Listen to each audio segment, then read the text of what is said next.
The pay plan governs the behavior of the BDC. The core purpose of a BDC is to provide a continuous flow of traffic to the sales floor.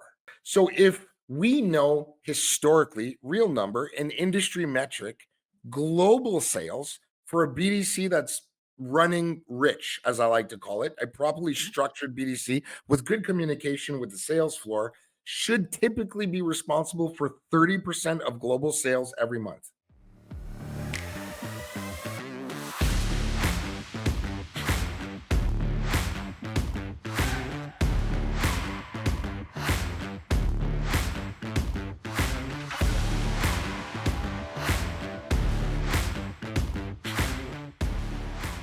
What if your dealership could predict exactly what your customers need before they even ask?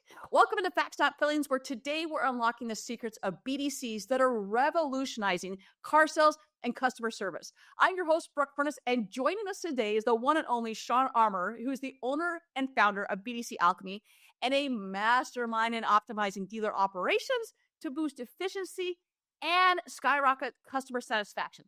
Stay tuned as we dive into these strategies that transform challenges into opportunities at your dealership. Shawn, welcome to the show, buddy. How you doing? I am doing awesome, Brooke. Thank you so much for inviting me.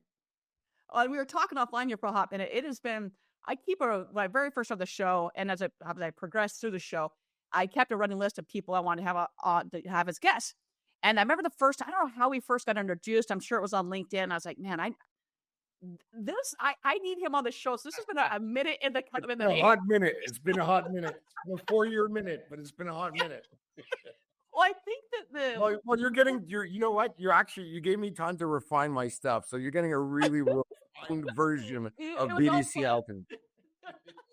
Well, it's always trying to think back and, hey, what did I actually meet this person? Because there's so much on social media. And you're like, did I meet them then?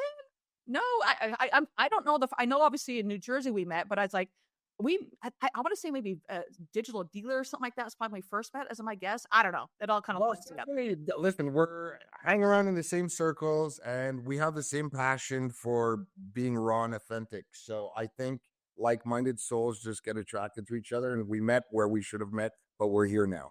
I like it. Let's roll with that. All right, let's get things started here.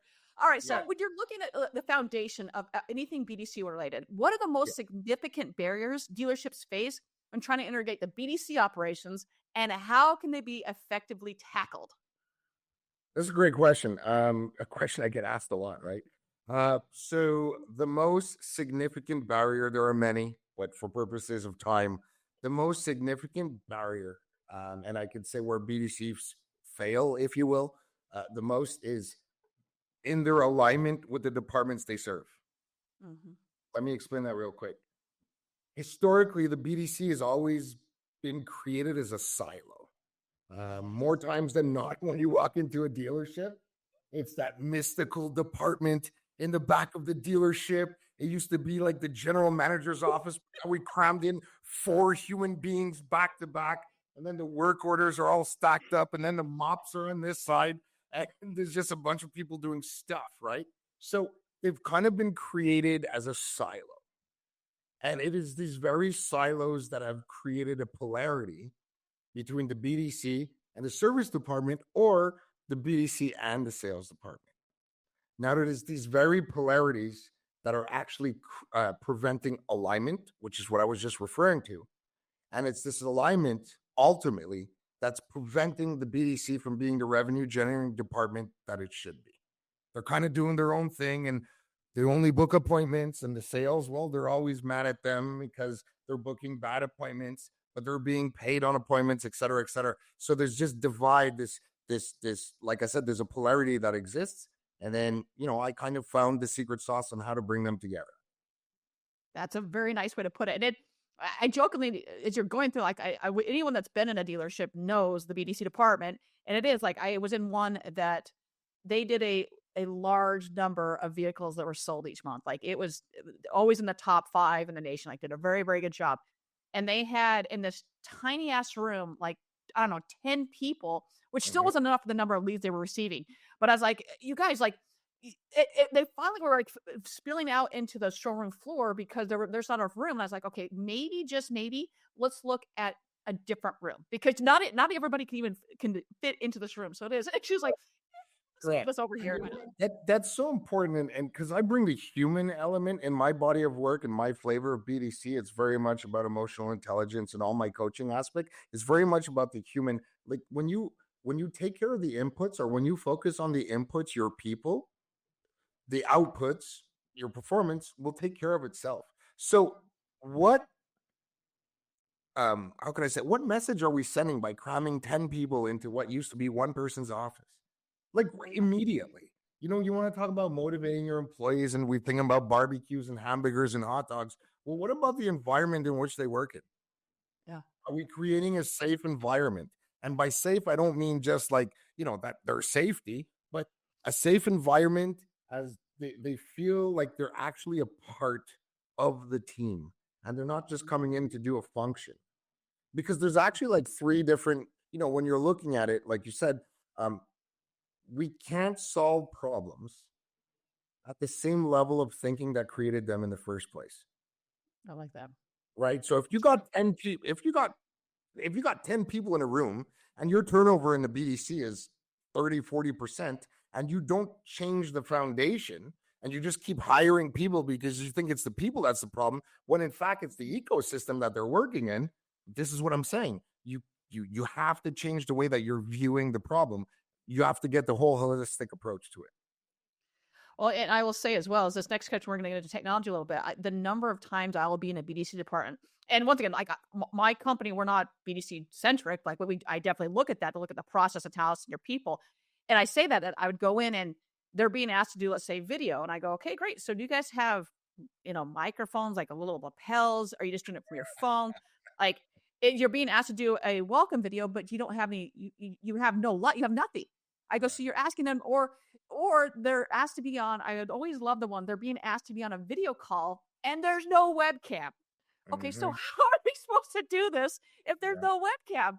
But the salesperson over there has a webcam just fine for all the wonderful appointments he does. So I just had to laugh. I'm like, okay, once again, being as the redheaded stepchild so often in our industry of really looking into that. So as I take that a step further, because we know technology is so important, what essential tools should dealerships implement to ensure smooth transition from traditional to BDC enhanced operations? Well, I call them the big three. There could be a lot more, like all these fancy little gadgets, but the big three that have never really changed. It's not being so innovative.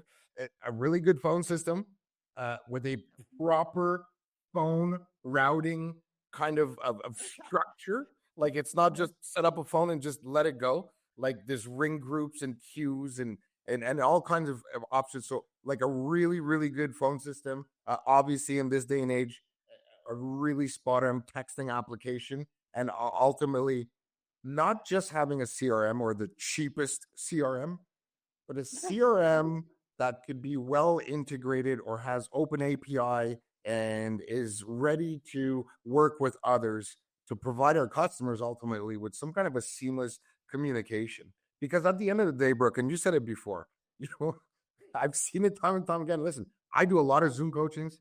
Uh, you know, Texas, Chicago, I'm all over the map, right? So I coach people as far as Poland and Trinidad and Tobago. Like there's BDCs all over the world. Like this journey that I'm on has just taken me to like, oh my God, you have BDCs here. It's just the coolest thing. However, what I've seen time and time and time again, precisely what you said, even during my Zoom calls, my coaching, they don't have a camera. Or like you said, there's no microphone. So I'm like, you guys knew this was coming 3 weeks ago, right? So at the end of the day, when we're talking about technology, whether you have a small amount of technology or a large amount of technology, and I'm just going to say this as a general kind of, I guess you could say, just a saying. So I'm not saying this about anybody, but a fool with a tool is a fool with a tool. And you can get the best technology out there. Case in point, we were talking about video. Absolutely, let's get the BDC people to do video. Let's get the floor to do video. I get it. Beautiful. It's the coolest new gadget. Have we coached and trained these people how to do videos? Mm-hmm. What about the people that are not comfortable being on camera? Yep. Yeah. Right? So there's a number of professionals in the network obviously in the industry that are really good at doing video. So I think it's about getting the right coach to coach or train your team with the right tool. It's never just, it's not IKEA. Like, here's your box, figure it out. And now there's a missing, like, what do I do now? Right.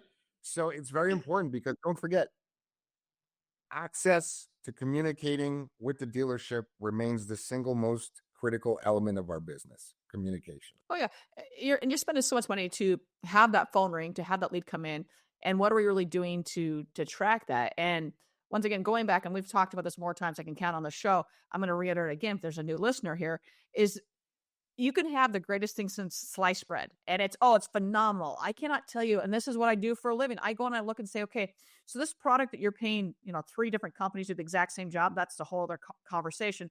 I go, do you guys even use this? Well, we saw it at a 20 group, or we saw it at NADA, we saw it, whatever. Oh, it's the greatest thing. Great. So once again, what's the engagement rate on that? Because we're talking about video. I have been in stores where they're paying for every single store in their group to have some video, blah, blah, blah, and it's never been opened. So once again, well, that's great. Obviously, people in process, that's just not going to happen here. Now, maybe there's a technology issue. It doesn't integrate with something. Maybe that's the issue. But do your homework beforehand, because all of these things are great. But at the end of the day, if it's not being used, it is just money that is being lit on fire. I think it's Correct. And then unfortunately we show up, and then unfortunately people like you and me are too expensive, right? So it's amazing. It's like, it's not that I'm too expensive. It's that, I spent 22 years to learn how to solve your problem in 30 minutes. So I mean, I don't know. I've been doing it this way for so long. And I'm not trying to be cynical, but legitimately, but you know what? You mentioned a great point, and not to deviate too much. I don't want to be too cynical towards general managers either, because I've, in my ascent before starting BDC Alchemy, I worked under the rooftop for some of the largest dealer groups here in Canada for 17 years. I was in 6 different. So I started off washing cars in 2002. And I've been a porter, service manager, service advisor, you name it, sold used cars. So I really have a working understanding of a dealership operations. So I've been obviously, the side piece, if you want to call it that, to a lot of ownerships and a lot of operational managers or regional directors, call it what you want. So I've been with them at end of the months. I've done the 17-hour days for years. So one thing that I will say is I cannot necessarily blame them with regards to, getting the latest and greatest thing that's going to create this and create that without any kind of real pragmatic approach to it, because our industry is governed by a month-to-month ecosystem. Right. So oftentimes what happens, it's not even in quarters like a traditional company. Oftentimes it's like, oh my God, I had a bad last month. So, your manager comes in or the owner comes in and he's like, oh, you have one more month to pull this together or you're out of here. So we have this invisible, not so invisible, but anxiety and stress from the numbers game, the month to month, the month to month. So sometimes I do understand it's a knee-jerk reaction. However, what I am an advocate to moving forward in 2025 and after all this COVID stuff is that we go from a more, vertical decision-making process to deputizing our people and getting more of a holistic decision-making process where there's more heads at the table. And that is one of my favorite things. Like I say favorite, man, that's not a good word to use, but I'm going to use it anyways. With my clients that actually do look at it quarterly, whether it's their budget, everything is done on a quarterly basis. It just makes way more sense than to be like month to month. Like, I don't care what industry you're in, you are going to have a bad month. Like, it is just, that's going to happen. So when you automatically say, oh, or we have this astronomical month and then expect the next month to be the same, you got to look at it at a holistic level to say, okay, over the quarter, over whatever time period it is, that any change should take 90 days. Like, it shouldn't be 30 days because you haven't given enough time to sink in. So as we're talking about all this, like, there's so much talk about AI and predictive analytics, but I'm going to ask you to be able to, how can you leverage to anticipate what the customer is going to need within the BDC? Because there's a lot of stuff coming through with all the technology out there. Yeah, that was such a wonderful question you have. So I'm going to have to challenge you a little bit, or challenge the term.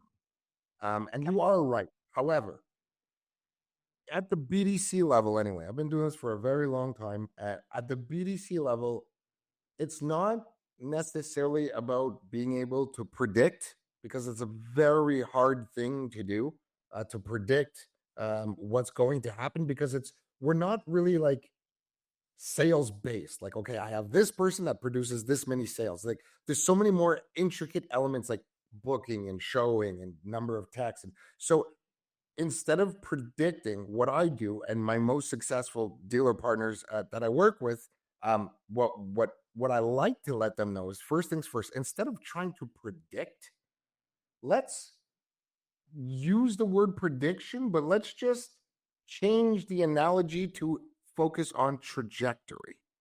What is our current trajectory, as opposed to sitting there and trying to think about what's happening? What are we currently doing? What are we pacing? What behavior are we currently doing right now that's producing what we have?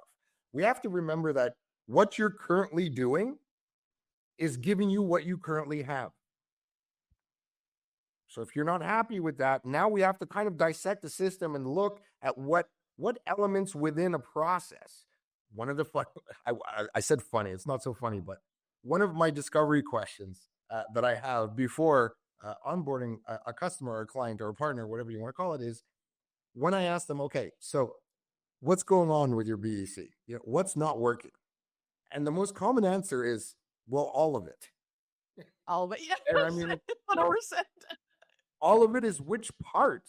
There's people, there's coaching, there's the technology piece, there's scripting, there's there's process, et cetera, et cetera. Like, which part is not working, or is it all just not working? All of it. So one of the things that we need to understand, especially at a BDC level, and actually from being a month-to-month industry, is that growth is found in the current opportunities being mismanaged. Mm-hmm. I like that. So instead of trying to predict and guess what's coming, let's just look at what we're not doing well, fix it. It's about incremental growth. The law of aggregational gains, 1%, 1%, 1%, 1%, instead of just going for that 13%. Because I can tell you one thing, when you solve problems at the results level, which is what we're all trying to do because of that month-to-month stress, but when you try and solve problems at the results level, it's momentary. You'll have good months, bad months, maybe 2 good months, then back down. There's a certain volatility. You really only make a significant, consistent impact at the systems level. So understand what is your current state, what is your desired state, and then there's a gap. BDC lives in the gap. Agreed. And I'll even take it a step further when you talk about, because there is so much technology out there to know. I'll say probably when you and I were in the industry, started in the industry, it was a little bit different. We didn't have CRMs. You had a Rolodex. You had index cards. That's what you had. And now I'm able to see that, wait a second. DMS queries with Excel. Oh my gosh, man. Yeah, you were still faxing in the leads. Like, that's what we had going on there. But I'd say that I was like, joke with it, but like, now I can see there's so much technology out to know, hey, before it was, just anyone comes to our website, they're in the market. Well, that's not necessarily the case. I can see that Brooke was on this vehicle. Now she's on this vehicle. Oh, now she's at our competitor's site. Now she's searching something else. So be able to see when it comes into the CRM, when it comes in the BDC, if we have those products in place, are we actually utilizing them to say, hey, I can see that Brooke's, the way that she's shopping right now online, her customer journey shows me, let's say statistically, she's going to be purchased in the next week, or maybe she's like 90 days out now. Oh, wait, there's been some type of lifestyle change. So now she's more like this. And then when it comes in to take the time to be like, I was always big on stalking the clients first and stalking my customer base first, to be like, okay, so I can see by the end of your email that it says EDU. Well, then obviously you're either going to college, maybe you're a teacher. Oh, once I did some research, I kind of find out, oh, you're a lawyer. Well, how I approach a lawyer is way different than how I'm going to approach someone else. Oh, the lead's coming in at 10 o'clock at night. Maybe I should ask what time is best to reach out to this person. Maybe maybe the kids have all went to bed and now they have a chance to have some me time. Maybe they work the graveyard. There's so many different things to go through and look to say, hey, this customer clicked on that they want to know more about if the vehicle is available, or they want to know about XYZ, but our first response is, when can you come in? Well, we've done nothing to progress or to earn that visit, to be quite honest. So what are we doing to slow down, what I like to call read the lead, and just slow down and figure out what is it the customer's actually wanting? And is it something that, I'll use an F-150 example, as you I'm sure well is. F-150 has like a gazillion trims, right? When the lead comes in from a third-party provider, our first initial thing is just to send off something when in fact it probably defaulted to a trim that we can't even get. So having that conversation with the consumer to say, "Hey, just so you're aware, blah blah blah. We don't have this in stock right now. Did you mean this one? Would you like this trim instead?" Because they just don't know. But really slowing down and taking a look to see what is happening from the consumer standpoint. And that's my soapbox for the episode there, Shawn. It's super important, dude. You want me to retort? Because I can, or do we just go to the next question? Dude, have at it, man. Yeah, we're good. We were talking offline before about the differences between a trainer, coach. Yep. Both are necessary. A trainer will come in precisely with your point and just hammer away at, you got to book the appointment, get them to come in for a test drive. What's your best price? Well, the best price is given at the dealership. Like all of these kind of, and again, it's very old school. I get it. For myself personally, as a coach, I fundamentally believe in first having a conversation. You need to establish the distinction between an in-market shopper and a shopper that is ready to buy. Mm-hmm. The one that you just talked about, the F-150, that's somebody that's in market, but is not necessarily certain which trim level, what's this, what's that. So now you need to coach your team on the qualifying process. Yep.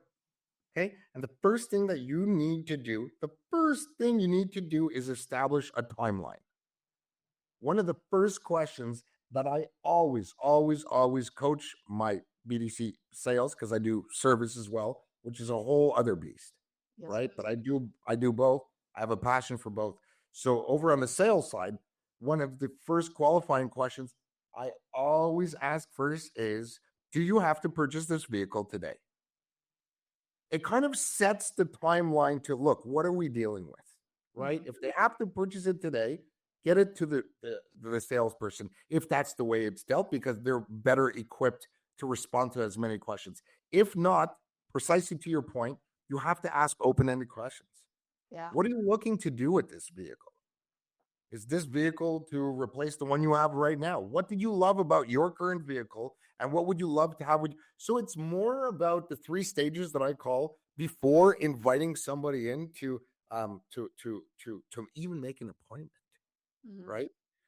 There's 3 stages. Now, obviously, these are done really, really quickly. This is not like a month, but it's whatever the phone call is. But the first stage is building rapport with the customer. Right? Like, why do you even want a truck? Is it because you're in construction? Yes, I am. Well, then start talking about the construction business. Yeah. Start talking about, why do you want this? Oh, because I go camping with the kids. Oh, you got kids? Yes, I do. How many kids do you have? I have 3. I have 1. Now we're building a bond. So you're building rapport, because now I can speak to you at your level. I have a kid. You have a kid. We understand each other. I know what it is to have someone spill grape juice on the fabric. So immediately I'm like, I'm pretty sure you're looking for leather seats. You can kind of establish that bond, and it becomes more than just about price. You're connecting with another human being on a cellular level. You're humanizing the experience. So you go from building rapport, then you build trust. And once they trust you, you get loyalty. And once you get loyalty, then you invite them to come in. Amen. It is. And I know we've said it before, I want to say it again, is that people don't buy the car. The car comes secondary. They're buying the person. And I will tell you, hands down, there are multiple places where I spend significantly more, but I am treated like a human and not a number. And I will always do business with them because they see me. It's not, oh, you just, and then they answer your questions, all those things. So I'm very passionate about it as well. So let's go a little bit, switching gears here just a hot second, but what innovative strategies should BDCs be employing to enhance their lead conversion rates? I don't even want to call it innovative. I'm going to stick to the old school fax machine.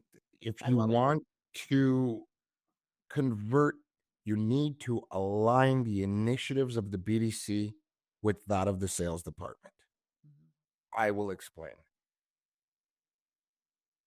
When I was talking before about the BDC built-in silos, how many pay plans? It starts with the pay plan. Oh, it's a does. Yep. The pay plan governs the behavior of the BDC. Yes, it does.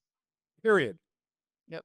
And If sales I'm tools. paying you $10 to book an appointment, but I'll give you 50 on the sold, what do you think's going to come in? Like, Right. bring in as many appointments as possible. But Mhm. I have, and I've seen it. I hardly don't recommend it, but I have seen it. I'm not against it, but they don't really tend to work. But I've seen it where the BDC is also involved in the sale of the vehicle. But at Mhm. its core purpose, that's not the core purpose of a BDC. The core purpose of a BDC is to provide a continuous flow of traffic to the sales floor, Mhm. right? So the aligning the BDC's daily initiatives with the initiatives of this. So if we know historically, real number, an industry metric, global sales for a BDC that's running rich, as I like to call it, a properly structured BDC with good communication with the sales floor should typically be responsible for 30% of global sales every month. Mhm. Boom, start there. 'Kay. So out of 100 cars that the sales department should be selling, 30 of those need to come from the BDC. So now they only have to sell 70. I, as the BDC manager, am responsible for 30. Yeah. So now you reverse engineer it. You take that 30, and I now take that 30 and I put it into the blender of the BDC process. They're not governed the same way. I don't get the 30 units sold the same way that the sales floor gets the 70 units sold. Mm-mm. But together we make up 100. So the first thing that I would absolutely recommend is that the BDC be in alignment with the department that they serve. That's number one. If they have nothing to do with the sales, why are we even incentivizing a sales component at the BDC? Amen. Right? So when we're talking about service, I don't know if we get into service, but the service perspective, just throwing out a couple of numbers, the Yeah. service, a properly structured service department, service BDC, whether it's one person, whether it's three people, it really doesn't matter. We're talking about a system. Okay. So a properly structured service BDC should at minimum be accountable for 65% of all the appointments coming into the dealership and service.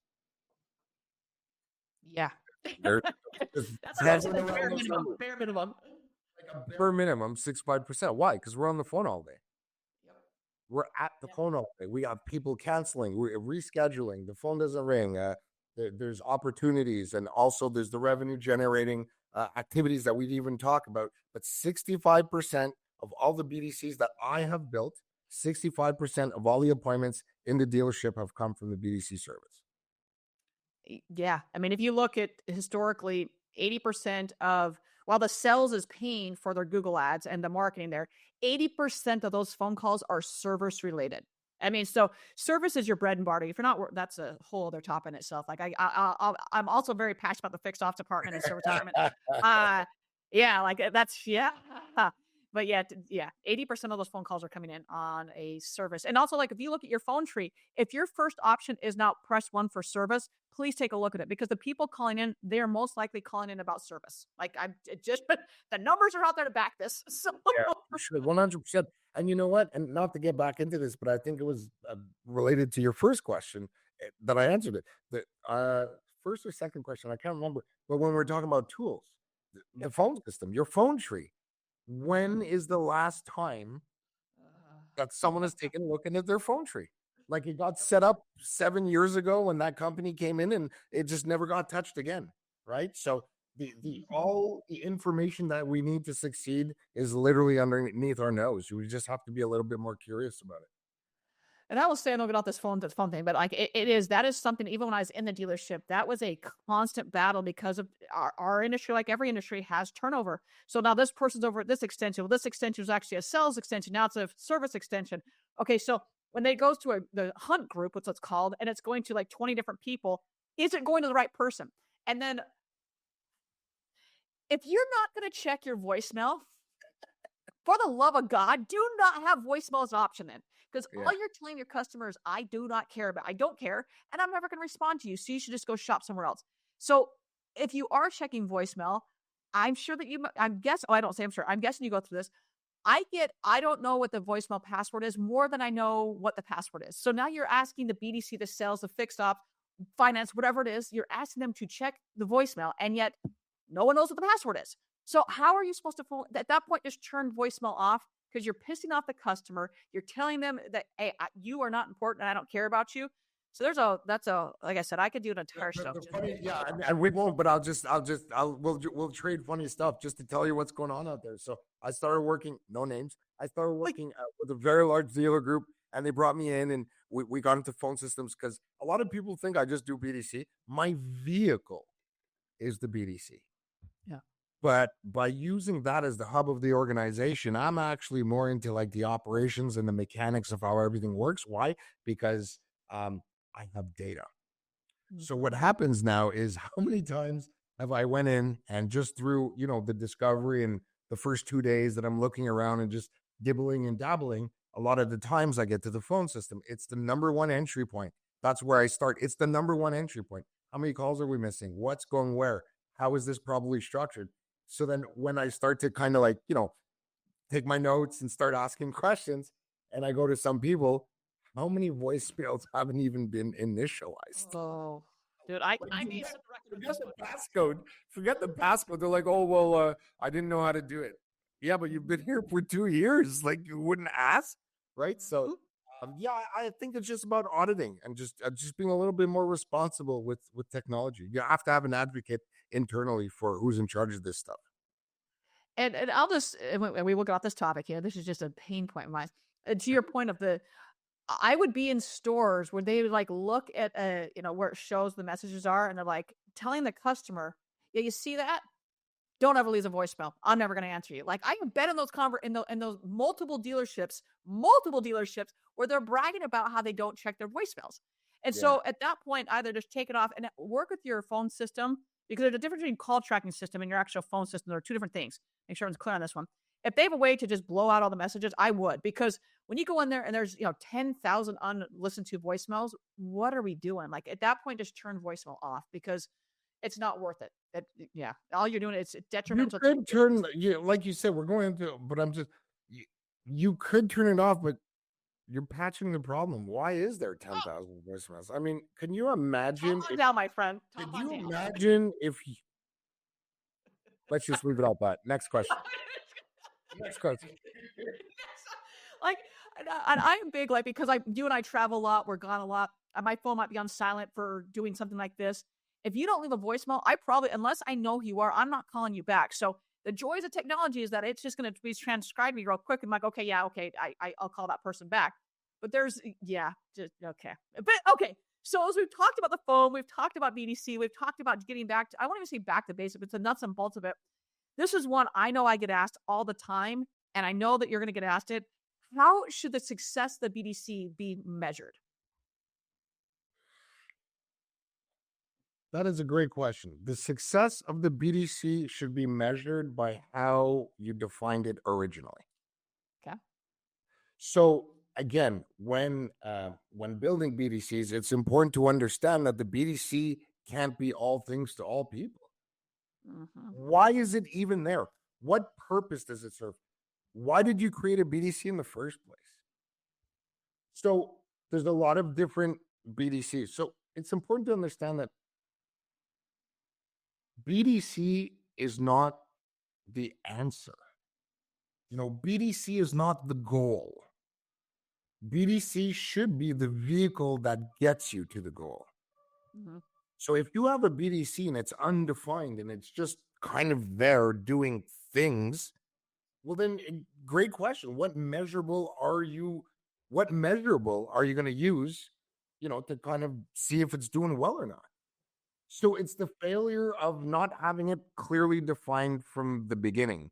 So I do want to answer your question, but at the same time, as long as it's doing what it's set out to do initially, then it's doing what it's got to do. And most of the times when a lot of dealer groups call me in, and this is what I love about working with them. At the end of the day, I live in chaos. People don't call me when things are going wrong. They call me when the building's on fire. Yep. And this kind of is a good thing. I'm not cheering on, but it's a good thing in the sense that we're able to sit down and we're able to do it right this time. And the first thing that I do when I sit down with all my dealer groups, whether I'm restructuring a BDC or building it from the ground up or what have you, is hey guys, let's sit down and let's define exactly what this thing is. It could be whatever you want it to be, but let's define what it is, figure out what the metrics are going to be, and then reverse engineer those metrics and create a process. Well, it's I'm a bit of a sports fanatic. Phil Jackson never went with the Bulls and was like, okay, well, I don't really have a game plan. Let's just roll with it. Like that would never happen. But we do that so often, especially with the BDC. We don't know what the written process is. We don't know what happens when this type of lead comes in. We don't know what happens when this happens. But yet we're going to hold them accountable, which they don't know. I'm like, I don't know how to. So you're going to base it that they set appointments, pay them on appointments, and then be pissed when there isn't more sales. Well, you just incentivize them to throw a bunch of crap in there because that's how the pay plan is structured.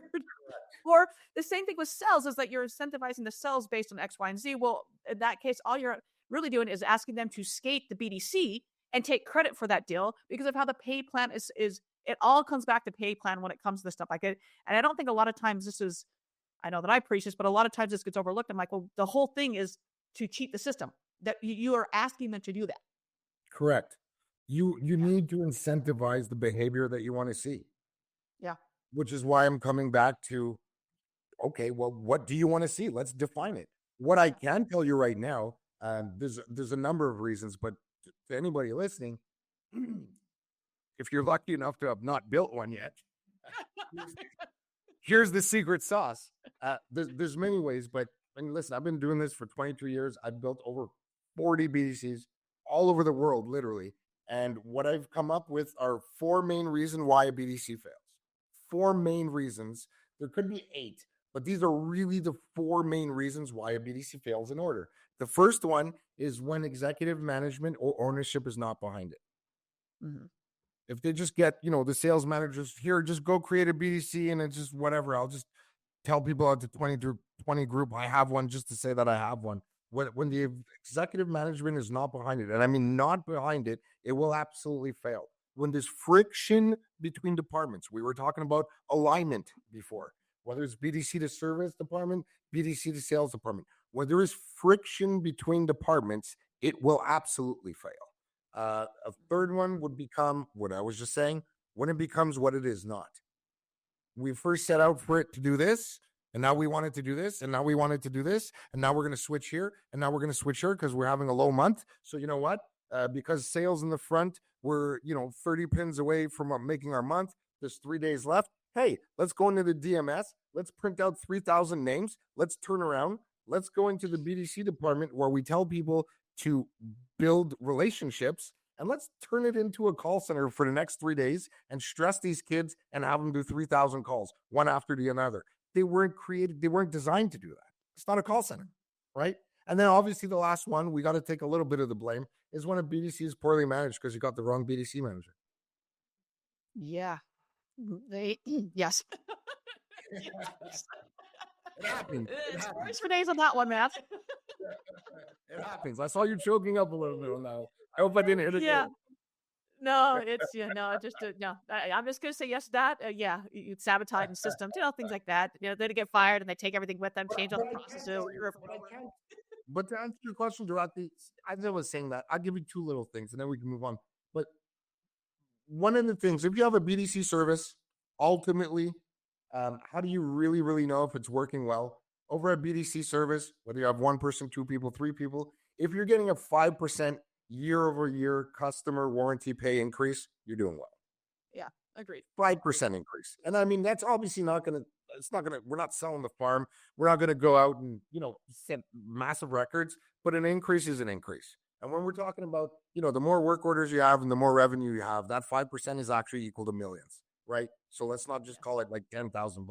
Over on the sales side, like I said before, as long as you're at 30% global sales, you're roughly at a 3-to-1 return. So you're doing well. That's not too shabby. Well, Shawn, it's been so great talking. We are at that point of the show where we're jumping in to the lightning round with you, Mr. Shawn. So first and foremost, those that are watching, you can see his QR code below here. For those that are watching or not watching, but are listening, that's what it'd be, listening to Podcast Land. how can they find you and how can they get in touch with you? The best way to find me definitely is on LinkedIn. Just connect with me. Send me DMs. My website as well, bdcalchemy.com. Lots of great information there. There's connection to all my podcasts. You could go on YouTube as well. Just type in my name. There's a lot of content there. And obviously my email, Shawn@bdcalchemy.com. And if you, once again, if you just scan the QR code in the show notes, it's going to be the show notes. It's going to be a YouTube description. All the descriptions is his little personalized links. Carry, click on it. It's going to take you to a more or less a link tree where you can see his personalized link of his website and everywhere in between.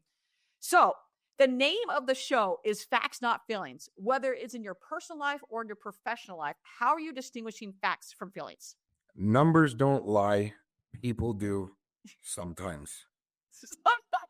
Sometimes. Okay, I like it. It's all in numbers. I understand that, a lot of people have a lot of ideas and a lot of people, they get on podcasts and they want to talk and we're going to have conversations. I understand, but I like to have conversations that are actionable.